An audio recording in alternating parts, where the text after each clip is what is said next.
Warning. The following podcast contains context-free humor, which some people might find confusing and disturbing. Thanks for tuning in, everybody. This is the Brain Software Podcast, episode 168, even though the notes say 148. It's really 168. And thanks for tuning in. We are coming at you from Toronto, Canada, the hypnotic world epicenter. Here, we're discussing NLP, personal development, and of course, hypnosis. I'm Chris Thompson, and today, Mike Mandel and I will be talking about all sorts of cool things, so stay tuned.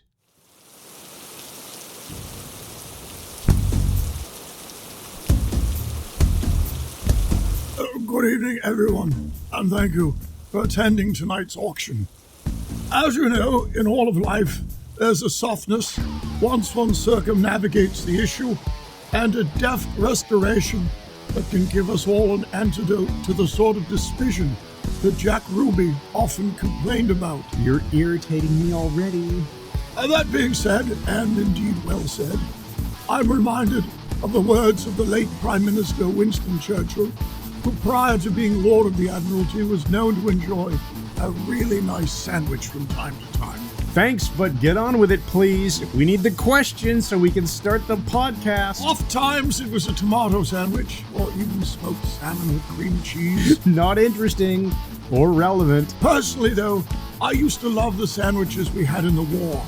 With no bread, of course, but made lovely cucumber sandwiches, entirely out of brown paper and cardboard dipped in vinegar. Ask the question. That's what you're being paid to do, not to ramble incoherently about the First World War. Very well, young man. Which brings me to the question, which I would like to ask all of you. Stop the endless preamble and ask the question. I will. I'm about to ask it. Just ask the damn question, you incomprehensible idiot. I shall. Whatever happened to that old tranquility we used to know?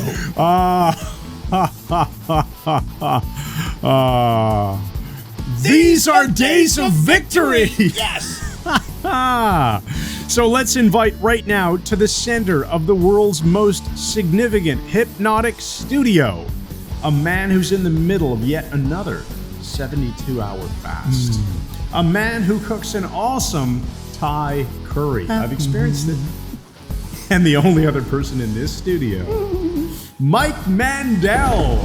Yes, Chris, here we go. And here we are for our very first video podcast.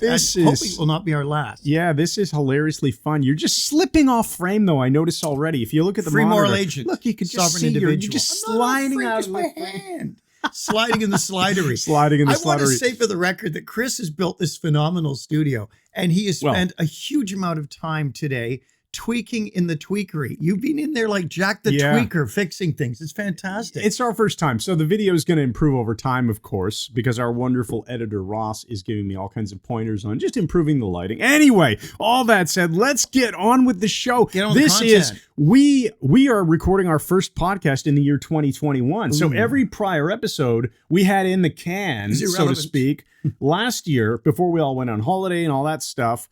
And now we're back, 2021, fresh start. We've decided, of course, that the podcast, the Brain Software Podcast, is no longer an island on its own where we would talk about stuff and never really tied in with the rest of the content that we produced. So we're fixing that. We're fixing that this year. I'm hoping we have fixed it. I think we have. All right, buddy. So now, we're getting on with today's the a show. mixed bag of a show, but we admit it, so it's okay. We're going to look at a whole bunch of different things. And I got some great ideas for upcoming podcasts. And one of the things I want to do, and I've not even mentioned this to you yet, Chris, I have an idea doing a podcast on using these power therapies. I thought you were going to say doing a podcast on you. On you. It's about you. Using power therapies? No, listen, you didn't let me finish the sentences. You just enjoy them. Let me just have a sip of this perfectly ordinary coffee. I want to do a podcast on using the power therapies, the tapping protocols, NLP, hypnosis on physical ailments. I want to talk about the blood work changes we've seen, fibromyalgia, all of these things, migraines, all of the stuff you can use it for. Now, remember, everything in this podcast is entirely our opinions. We're not doctors, lawyers. We're not much of anything. We certainly are not. But we are hypnotists. So these are only our We're opinions, not much even of when anything. we're correct. So go ahead. Start us up, buddy. All right. Well, get the think tank words. Given that it's our first video Given. podcast, I'm going to suggest that, hey, why don't we throw these words up on the screen while we are reading them, and then we'll discuss them. So the first word in the think tank is benevolence. Could you explain the concept of the think tank for those who have not watched this before? You know, that's a great question. It always is, buddy. The think tank words of the day, we used to just do one, and then we made it 3. Juvenile. Right? I think we should do 100. So yeah, the 3 words randomly chosen from Mike's think tank, or when he's not at home, he picks them from some online think tank. Yeah, online kind of thingy. random noun generator. A random word generator. And so these are words, nouns that are words that are nouns. Correction. These are to seed ideas that will activate in our reticular activating system, so that when we're talking about the content in the podcast, we can draw upon what these words connect in our unconscious and make the conversation more interesting. Brain, and how can it be more interesting than this? That's right. I'm wearing Wu-Tang Clan. And I'm Ghostface just Killer. wearing this standard outfit. Here's the thing. here. The brain is a self-patterning system, self-organizing, so it's always making connections at the rate of about 1 million per second. So when we graft in the think tank words, we're looking for ways to open our minds to new potentialities, new experiences. And let's begin with the first one. That's right. All right. So benevolence is our first word. Let's throw that up on the screen here and tell us, what does it mean and what does it make you think of? Benevolence to me is like benevolent societies who go out of their way doing good deeds, thinking it comes from the same root as beneficent. So being kind, being good to others, the word bene. Yeah, I think that's a... But how's it tied to our podcast? I mean, think about it. Well, hard to say. We're going to find that out as we go because we don't even have one coherent theme. So this is just about us giving back and doing... It's not about us, Chris. Yeah, no, it's about you. It's all right. about you. Well, we'll see where it fits in. Benevolence... Just think of being benevolent. In a way, we're going to all this trouble and you tweaking in the tweakery. This was part of our benevolence to the planet. We are giving this to the world. We'll keep that in mind as we move forward. Next one is Fretwork. Fretwork. Fretwork. What are we talking about? Like a guitar? My guitar's upstairs. Well, that's exactly what came out. Fretwork. Interesting. Yeah. Considering I just bought a Fender Stratocaster a few months ago. It's not here. How much did you pay? Got, I don't know. It was like $900 or something. Oh man, US or Canadian? Well, how about I wait till you get back on camera since you're all hunched over there. I'm going to show you the frets. I got frets here. Hunchery boy. Hunching in the hunchery. I got frets on this ukulele. Oh, that sounds pretty good. Riders on the storm. Riders on the storm. Into this world we're born. Oh, I missed the fret. Maybe I should tune it. Yeah. Oh, yeah. I'm not going to play it. Sorry. No, it doesn't sound like you're in tune at all. There we go. Are we saving this for later? Or are we no, I just interrupting the show? I want to show what frets are. So these are frets.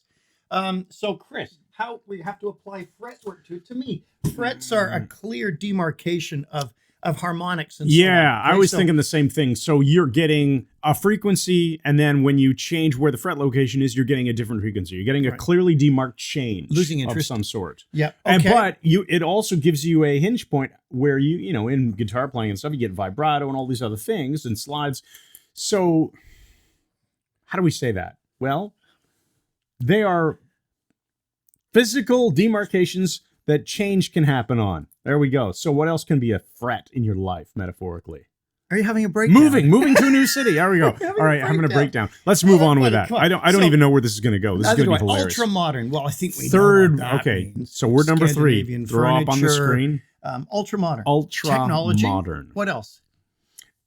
Grafting Terminator parts in your brain. The iPhone 11 Pro Max, which is one right here, Chris. no longer the newest iPhone. So we got to stop making that joke. Okay, so we're going to fit these words. We're going to look for these words, the applications as our brains map these across into the material. Into the frame, will you? The thing is, I'm rolling off the mat here. I'm rolling in the rollery. It's our first video podcast, so he'll be forgiven for being literally cut off at most times. There Notice you go. how much Keep my space in the is taking, background. so I'm being forced into the background as it goes. Maybe if I just grip the table here constantly, it'll stop me moving back. Personal space violation. Now look, so this is a mixed bag of a show. So let's talk about one of the things we talked about. You wanted to give a quick shout out about Clubhouse, because that's where we started thinking about these ideas. So we've been using Clubhouse, which is a new, I hesitate to call it a social media platform. They call it drop-in audio chat, but basically the way it works is if you were to imagine that this was without the video, obviously this was Clubhouse. You open it up on your phone, and we start a room, and we call the room Brain Software Hangout with Mike and Chris. And then people could join the room and be in the audience and listen, but they can raise their hands. They can press a little button, raise their hands, and get elevated to the stage where they can talk with us, etc. And it's pretty fun, interactive way to generate some ideas that we can then discuss in more detail on a podcast. Well, yeah, that's well put. I was skeptical of it at first. It just sounded like one more thing to be involved with. But when we used it, it's the fact that it is entirely auditory, audio, and that people can sit in the audience or they can raise their hand and participate. I think it was really clever. And you're not getting some dick coming in who you don't know, who's going to seize the control. You don't know anything. Oh, sorry. It's awesome for being able to moderate, and you know, nobody's been a dick or anything, but you can kick people off if they are. There's lots of advantage. Anyway, it's a fun platform. If you're on iPhone right now, you can sign up for it. You just go to the App Store and download Clubhouse, and then set up your username /handle, and then you'll probably be let in within a reasonable period of time. We've been getting a bunch of people in. If you're on Android, it'll take a little while longer because it's just not out on Android yet, but it will be. I'm sure it will be. Get an iPhone. They're awesome. But yeah, get to the 21st century. All right, let's move on. So Clubhouse is fun. If you are on Clubhouse, join us. We have been doing this so far Monday at noon. Eastern time, Toronto time. Eastern Standard Time. Now, Chris, I want you to talk about the first point because you brought this up in Clubhouse the other day. Yes. I don't feel like the Mickey Mouse Club. We keep talking about Clubhouse. Planning a session to feel comfortable and safe and then not following the plan. You want to elucidate? Yeah, I was talking to a good friend of ours, and we were discussing the idea that when you're a hypnotist, hypnotherapist, or anything really, you could be a personal coach, you could be a fitness coach, any kind of people helper who is helping people in a live session, whether it be online using Zoom or whether it be in person in a normal office, like it used to be prior to the world changing. Don't say the C word. Yeah, exactly. I don't want to get deplatformed on YouTube or something. You probably will now you said so that. Normally, when you have a lot of experience, you can just go into a session and just start asking questions and just start helping the person. But here's what I've noticed in the beginning, let's say months and maybe year or so, of anyone doing people change help work. They will go in with a piece of paper or a document online, and would you like to hold up an actual piece of paper? No, I was going to, but it's all a small one there. You can hold up. Yeah, just to add the prop. Just for the prop. All right. Yeah. Come with a piece. So you might have a piece of paper where you've written down a bunch of stuff, which represents, let's say, in a hypnotherapy session, this is a client coming in for anxiety related to whatever it is. Yeah, paper. I'm really afraid of getting paper cuts. Right. So I might write on my paper all the things that I believe I'm going to do in this session to help this person. Now, here's what we've noticed. Everybody does this in the beginning. Everyone comes up with a plan, even though you don't need to go in with a plan once you have enough experience. But everyone who creates their plan throws it away, doesn't actually use their plan. They deviate from it pretty early. Right. Yeah. And so I came up with this thought that going in with a plan actually gives you this sense of, I want to call it false confidence. It isn't false in that you need the plan to know what you're doing, but it gives you this sense that you have a map of where you want the session to go. Okay, that's brilliant. It gives you a seed, an idea. Well, there's then two you things feel there. good about it. You go into the session, you start working with your client, and as soon as you uncover certain pieces of information, your unconscious kicks into gear, kicks into gear and goes, all right, I'm going to do this instead. I don't need the paper anymore. Yeah. Now, see, there's a very good point. There's a military line here, which states that no battle plan survives first contact with the enemy. Yeah. And it is the same thing. I've heard Once that you line. have someone sitting across from you with issues and they want to deal with stuff. Yeah. Wait. So you can have all the best plans in the world, but what you're saying is very clever because actually, when you have an external list of things, even if you don't follow it, there is a sense of security that comes with that initially because it's an external visual check. Yes, it's the safety blanket or the safety. What am I using right? A comfort blanket, like a baby's comfort blanket. Linus, it's the same idea. Charlie Brown. Yeah. Do you want to tell the story about? I think you've done this before, but hey, first time on video about when you used to do stage performances and you were very young man, you were very nervous, and your doctor wrote you a prescription. Oh, let's talk about, because that's the same idea here. Yeah, it's the false confidence, but it gets you over the hump. 1975, January 29th, I did my very first show. I was in Edmonton, Alberta, Canada on independent TV. You got to realize I was a telephone operator in Toronto, grade 10 education, living at home with my parents or would have starved to death. And basically, I got this chance. I demonstrated some like card skills, some mentalism. I was already doing hypnosis for my friends to a friend of mine who was an agent. He got me this gig, told him I was this hot new act in Ontario. I'd never done a gig in my life. They flew me out there on CP Air, had a limo pick me up at the airport, stayed at the Edmonton Plaza at the time. I was like, wow, this is great. But I was terrified about going, terrified about performing. And so before I went, I spoke to our family doctor, Dr. Ray Houston, who shows up in our podcast, and Ray Houston and Guy Billingham. Yes. Anyway, he gave me a Valium prescription, diazepam, and said, take one of these an hour to an hour and a half before you perform and you'll be fine. He was right. Took one of those. I was funny. I was hilarious. I was relaxed, very much the way you're seeing me now, but I'm not on Valium or anything other than perfectly ordinary cup of coffee. And then what happened? So I got on stage. I did the show. It was crap. I did a lousy job. Thought I did a great job. Saw it 2 years later and cringed.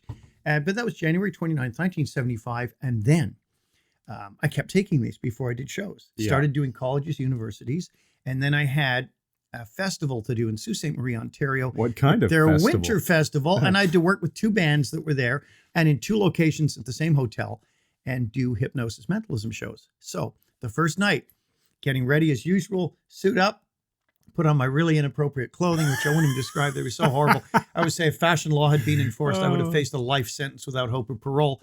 And so I was ready to go on stage 90 minutes beforehand. Let's get the diazepam, chug one of these down with half a glass of water. Can't find it. Okay, it's not my suitcase.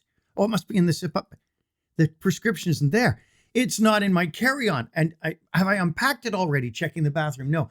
And you know that thing, Chris, we said this the other day. You can't find something and you keep going back and looking in the same place you've already looked in case maybe now it'll be there. Like you've cleared your briefcase, but let's just check again because it'll was appear. Gone. And then knock on the door. 5 minutes, Keep Mr. Mandel. on camera if you am grandiose. 5 minutes, Mr. Mandel. Too late. Even if I found it, there was no time for it to work. It'd be working when I left the stage. Right. 90-minute show. I got on stage, freaked out. 10 minutes into the show, I remember thinking, I don't feel any different than when I was taking those damn tranquilizers. There you go. My doctor had given me a placebo. Placebo. I never took diazepam, never took Valium. I thought I was taking it. And that got me over the hump, over the initial So fear. the piece of paper that you walk into a session with, if you're a new therapist, coach, whatever, is your placebo. You think you need, I mean, it's more than that in that it is an actual set of resources and ideas, but it's an interesting thing that you don't need it. No, absolutely not. And you probably won't follow it anyway. And then when you get the knack, you begin to trust your own unconscious mind. Trust your own unconscious mind. The example of this I love, Chris, is one of my favorite shows. It's an older one now on Netflix. We've been plowing through the seasons, which is Suits. Yeah, I love that show. It's supposed to be New York. It's all filmed in Toronto.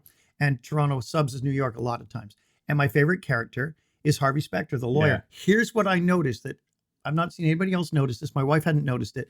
When he goes to a case, when he goes to see a client, when he walks into court, his hands are always empty. He never has a briefcase, never has a portfolio, nothing. Just he walks in like a freaking gunslinger. I just want to let you know, fixes the problem. I'm way ahead of you. I'm so way ahead of you. My hands are empty right now. Look. Oh, shut up. I walked into the studio with my hands empty. That's ridiculous. That doesn't make any sense, but it's context free, so we admit it. We warned you at the beginning. We warned you. So anyway, it's the same with a good therapist. You go into the session, you know, Erickson in his freaking wheelchair, he didn't have, well, let me just go through my notes here of the last 40 years. Yeah, he was drawing from his own learnings, his own unconscious resources. There is a perception of strength from that, right? From that scene. He walks in empty-handed. That's a really interesting point. Yeah, I've never thought about it. Always. To be perfectly honest. You never see him carry anything. In fact, if he serves someone with a, gives him a check or something, it's always in his inside jacket. He takes it out, but his hands are empty. No cell phone, nothing. That's strength. A power position, buddy. We'll do one on body language one of these times, and we'll show you how to present power as we do. Now, a minute ago, you made a funny sound. I think this bears bringing up. What did I do? It was sort of or something. And it makes me think, when you and I were teaching at the UK Hypnosis Convention last time. Please don't. I'm going to do it. I'm telling. I had a room full of people teaching mindscaping. Chris is off to the side being freaking tech wizard. And I'm being Raven wizard at the front. Yeah. And he's not really paying attention. And someone said something about Canada. And I said, Canada's produced a lot of really good female singers.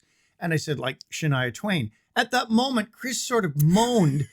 He was stretching or something. And here's how it sounded, though.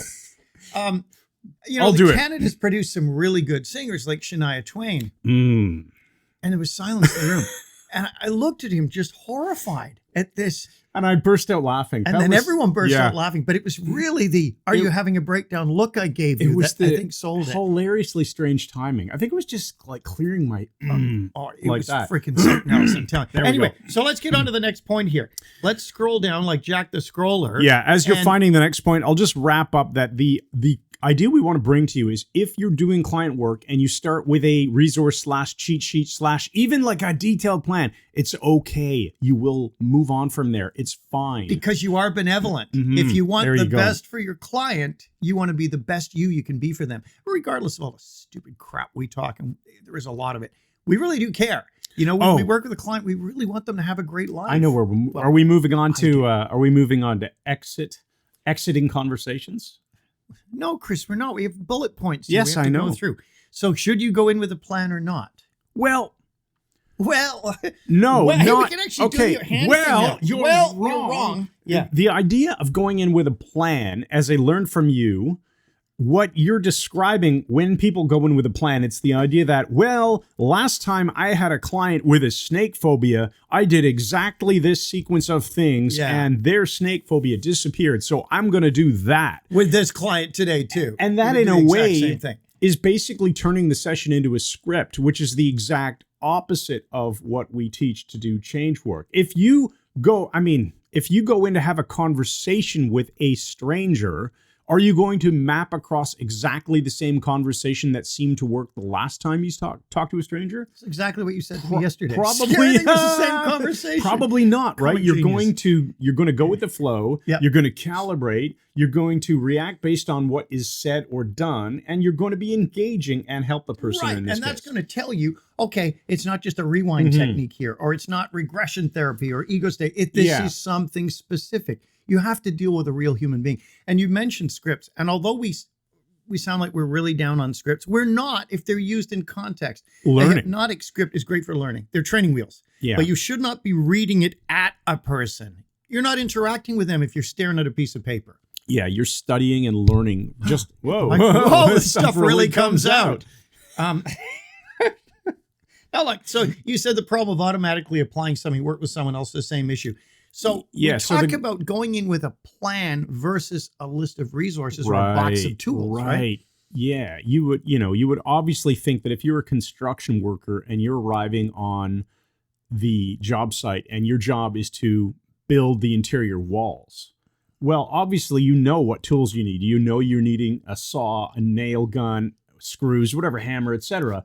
You might make that list and go, do I have all my stuff? Yeah, obviously. And similarly, why don't you just take over? Because I can't say the podcast. Okay. It's a freaking hilarious line, though. It would be something we'd have to edit out. Yes, it would. We'll edit this whole part out.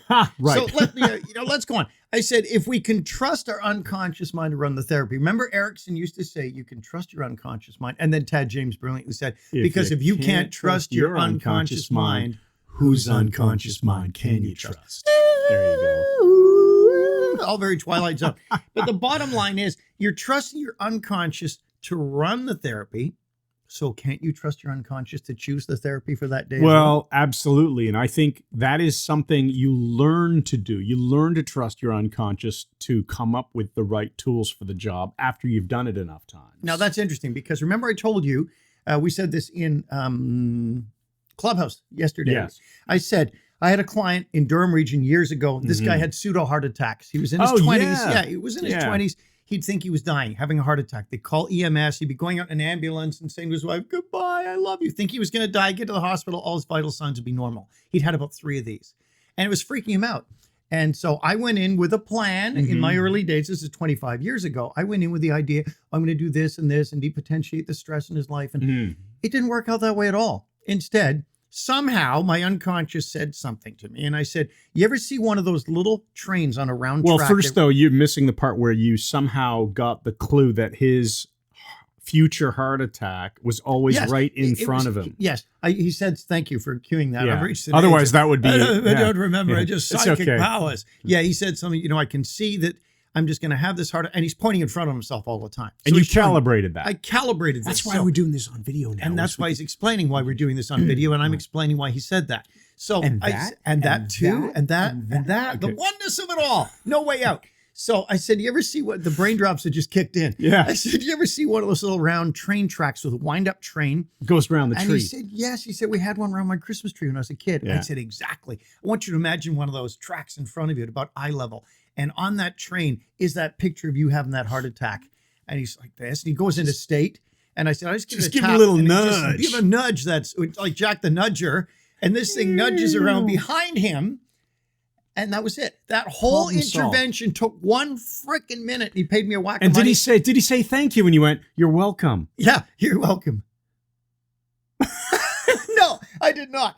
But the thing is, he stopped having the fake heart attacks from that moment, and he only had real ones. I knew you were going Comic to say. genius. Comic genius.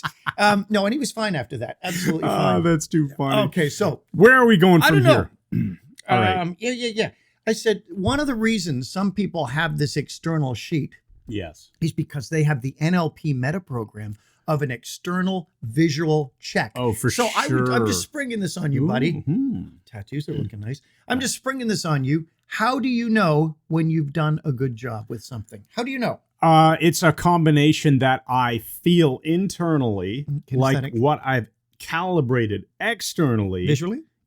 Yeah, visually. In my case, I'm very visual. So for sure. So if I've got somebody on Zoom or whatever, and I've finished the session work and I feel like I did a really good job of calibrating what was going on and using my intuition to deal with it. Yeah. And then we're doing some future pacing and I'm getting a good response. That's how I know. So it's the visual leads to, is that the sequence? An external much, visual? yeah. Because your strategy It's going to will be 2 start with points. me That- going, I'm really happy with how I shifted from this piece of conversation that I calibrated to Yeah. this intervention that I designed on the fly or whatever. I see. Okay. So that's you have an external visual first, which Yeah. triggers the kinesthetic. Now with me, and many people have that, with me, my strategy of knowing I've done a good job is purely auditory. It's purely auditory. When I was a performer, it was the applause from the audience. So if I said to you, Still in the middle of a sentence, it was a comma, not a period. No, okay, So okay, It could okay. be, the applause from an audience, or it could be maybe a client saying to me, "Oh, that was fantastic! You're the best speaker we've ever had," which happened constantly, as you can imagine. I don't imagine that But feedback that came too often. external is the thing. That's why I was always trying to get my wife to say, "Oh, that's good, dear," or something. Mhm. You know what I did when I discovered that, Chris? When we did a purge of our house, I threw out all of my freaking certificates, everything. Yeah, All my because they don't NLP speak to you. certificates, my graphology ones, my hypnosis, my BSET free fast, everything I've trained in, threw the certificates out. Because you and me, buddy, and you got hypnotist on your Oh, freaking yeah, look at shirt. that. You and I now have reached a point where we know we can do this stuff. Nobody's saying, Yeah. "Well, are you sure Buddy. you're trained?" You're quite skilled.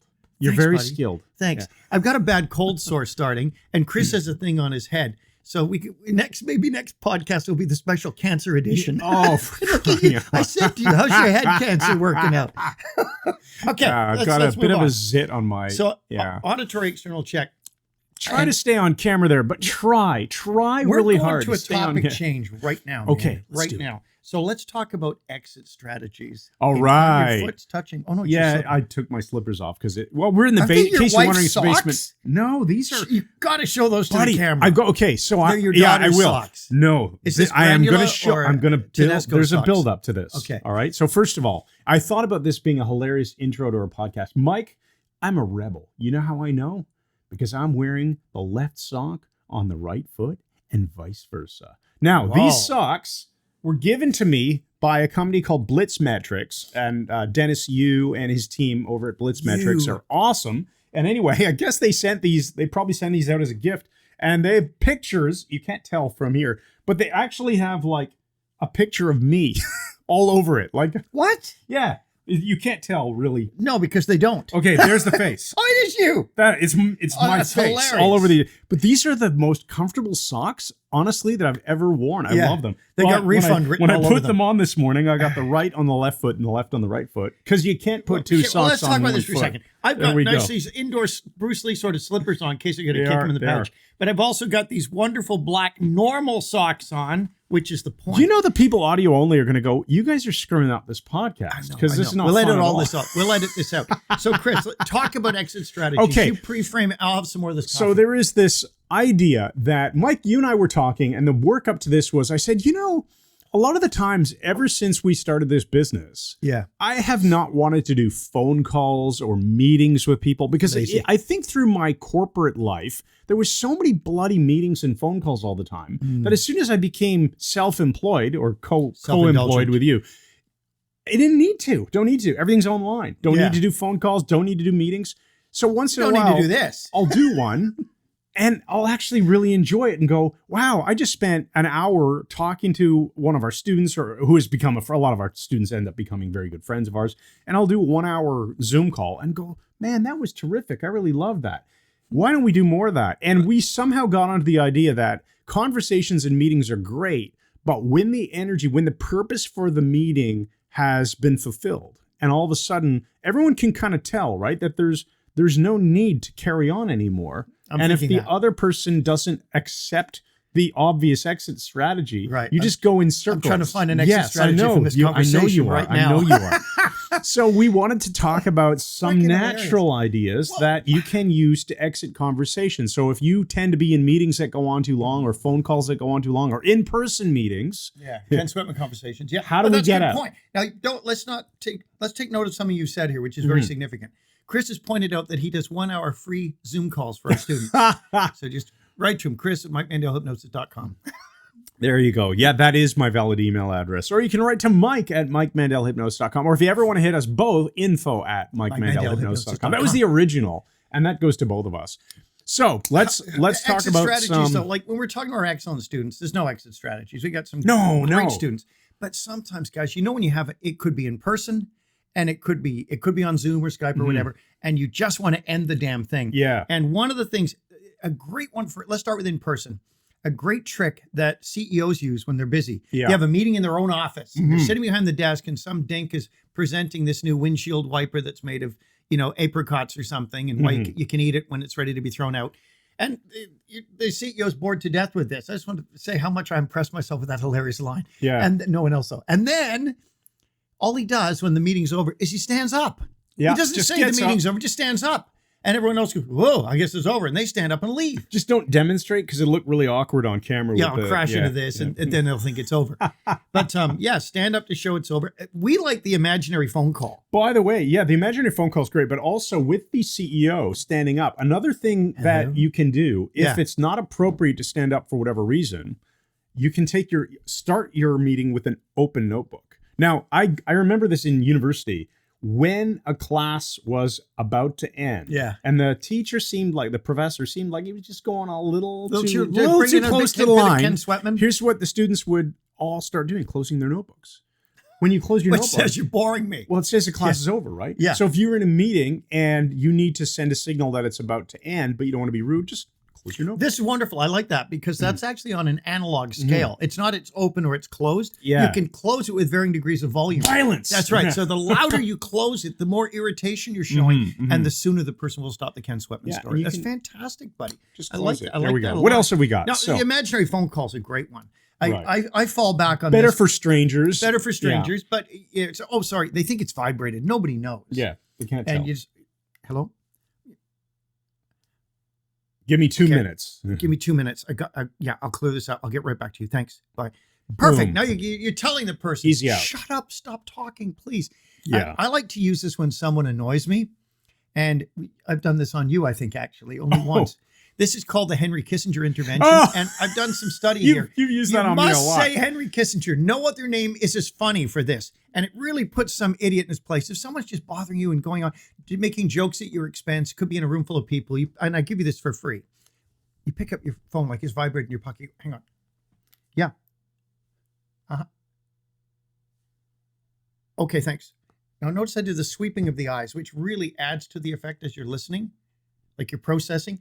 And you put your phone down, you say, that was Henry Kissinger. He told me to tell you to F off.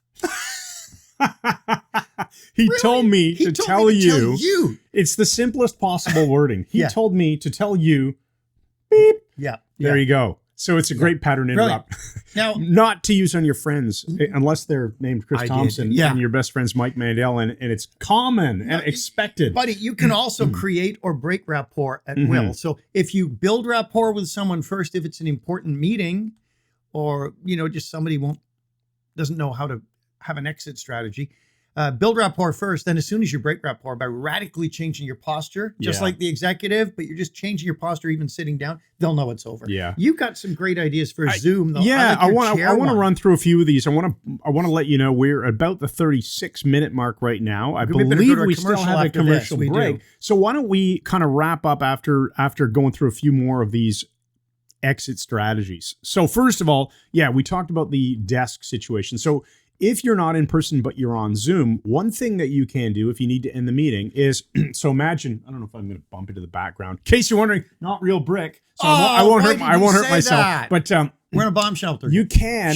in the meeting, you can spatially change things, right? Yeah. As you start to back away, audio is going to suck, obviously.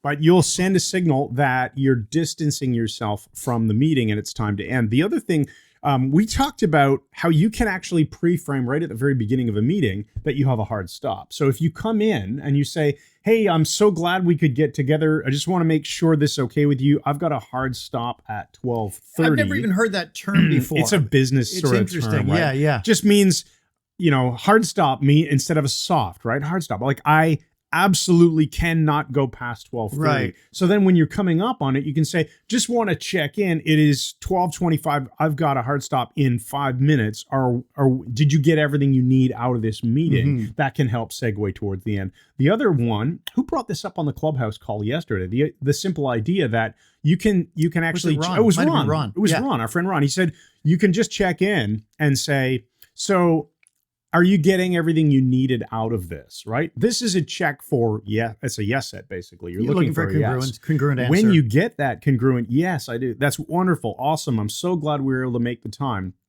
And then you can end it naturally, or you can throw in like a double bind. I'm so glad we were able to connect online on Zoom today, Mike. That's fantastic. I'm glad you got what you need. I think that we should get back together and check in on this in a few more days. Would Wednesday or Thursday work better for you? Now you've switched the conversation into planning the next conversation, which also brilliantly seizes the locus of control as well, right. which is very nice. Gives you an easy way to end the conversation if it's time to end it. Yeah. So those are some ideas. Now, when you're asking and checking in and saying, did you get what you needed from this meeting, whatever, that's really cool, because that's how we end a mindscaping session. Right. A therapist or a coach using mindscaping will say, and do you need anything else to make this experience complete, or anything else to be put in place, another person, whatever. And it's an ecology check as well. You don't want them going, yeah, I guess I did. No, you want a congruent answer to this question always. And with that, we've got to go to a commercial, Chris, our sponsors. All right. And now, a word from our sponsor. There's a pattern on the window shade and stains across the floor, and the people that you listen to don't stick around no more. And you try to wash the stains out, but the kids despise your work. And your greatest innovation is your marriage to a jerk.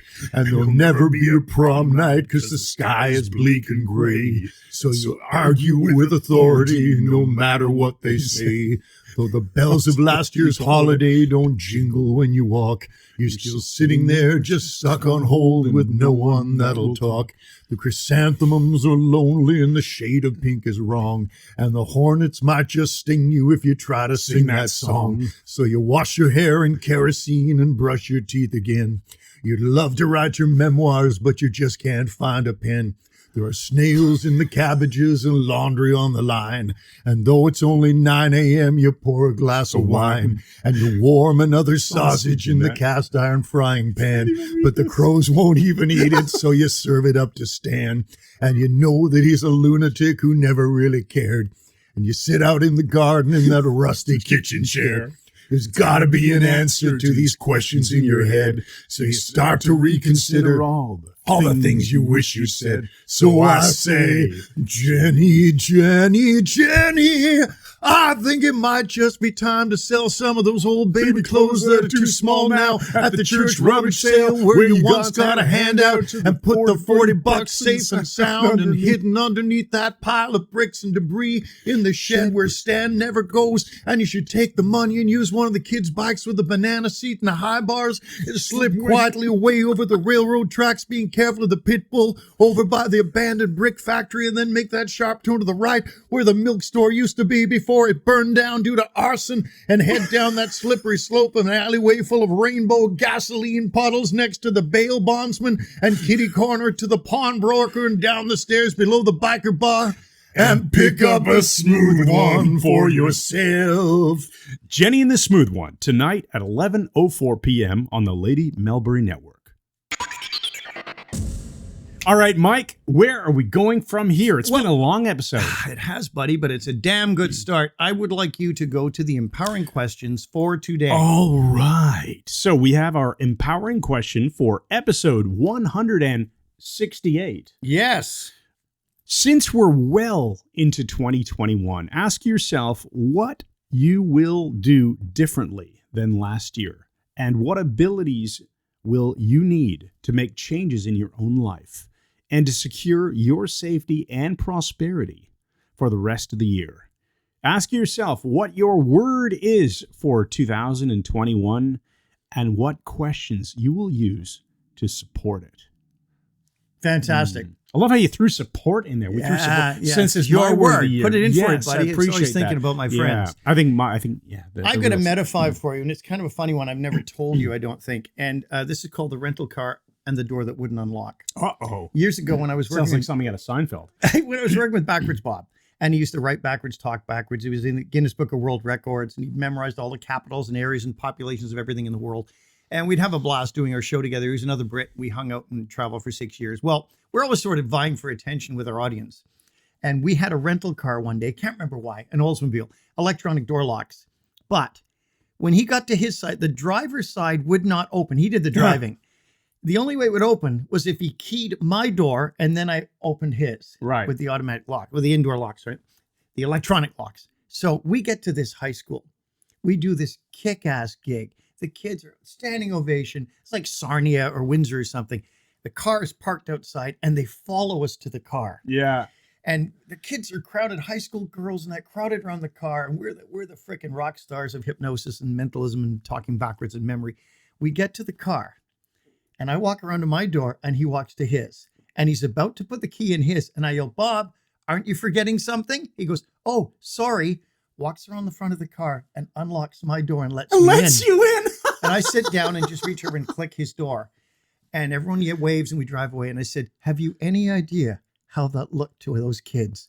As though I'm the big boss, the big hero, and you to come all the way around and unlock. He wanted to go back. Sure, they won't be there now. They don't even care about you anymore. I got that one. That's fantastic. Well, listen, everybody, thank you for tuning in, whether it be audio or on YouTube video, to episode 168, our very first transition into the depths of a video podcast has been tremendous. Wanted to let you know we don't have anything to promote whatsoever on this episode. We are still hard at work on our NLP course, which we expect will probably come out late February at this point. It's been a little bit delayed, but we're making great progress. And if you are interested in more stuff from us, head on over to MikeMandelHypnosis.com. You can sign up for the Mike Mandel Hypnosis Academy, but no pressure. No pressure. It's okay if you don't. It's all right. No worries. No need to worry.